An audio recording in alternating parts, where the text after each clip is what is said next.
ప్రభువు పేరట మీ అందరికీ శుభాభివందనములు. ఈరోజు దేవుని వాగ్దానము.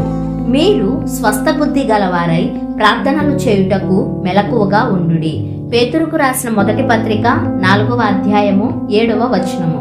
ప్రియ సహోదరి సహోదరుడా, ఈరోజు దేవుడు మనకు హెచ్చరికతో కూడిన వాగ్దానాన్ని ఇస్తున్నారు. దేవుని బిడ్డలమైన మనం ప్రమాదాలు నిండిన ఈ ప్రపంచంలోకి ప్రార్థన లేకుండా వెళ్ళినట్లయితే శోధన మన కోసం సిద్ధంగా ఉంటుంది. మన యొక్క నిద్రమత్తు వల్ల ప్రార్థనను ప్రక్కకి నెట్టిన నిర్లక్ష్యం చేసిన క్షణాలను ఎంత ప్రయత్నించినా తిరిగి సంపాదించుకోలేము. ఆ రోజు వచ్చే శోధనను ఎదుర్కోలేము. మహాశక్తిమంతుడైన యేసయ్యకే తెల్లవారుజామున లేచి దేవుని ఎదుట ప్రార్థనలో తన హృదయాన్ని కుమ్మరించడం విస్మరించరాని అవసరమైనప్పుడు మానవ మాతృలమైన మనం ఇంకెంత జాగ్రత్తగా దేవుని ఎదుట క్రమంగా మోకరించి ప్రార్థించాలి. కనుక ప్రార్థనను ఇక నుండైనా నిర్లక్ష్యం చెయ్యకుండా క్రమంగా ఒక సమయాన్ని పెట్టుకొని వేకువజామునే ప్రార్థిద్దాం, శోధనను జయిద్దాం.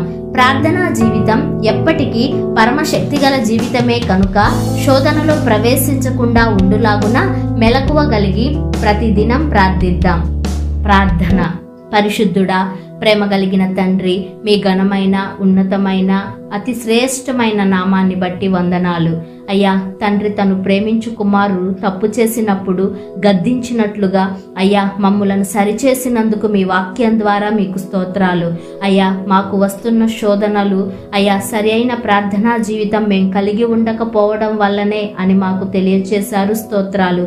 ఇక నుండైనా క్రమం తప్పకుండా నీ సన్నిధిలో వేకువజామునే కనబడే ధన్యత, అట్టి ప్రార్థనా జీవితము అయ్యా మా అందరికీ దయచేయమని యేసు అను ఉన్నతమైన నామములో ఈ ప్రార్థన అడిగి వేడుకొనుచున్నాము పరమ తండ్రి. ఆమేన్. మీకేమైనా ప్రార్థన అవసరతలు ఉన్నట్లయితే దయచేసి కామెంట్ చేయండి. తప్పక ప్రతి ప్రార్థన అవసరత గురించి అనుదినము ప్రార్థిస్తాము. ఈ రోజంతటిలో దేవుని యొక్క కృపాక్షేమములే మీ ముందు వెనుక మీకు తోడుగా ఉండి మిమ్మును నడిపించును గాక.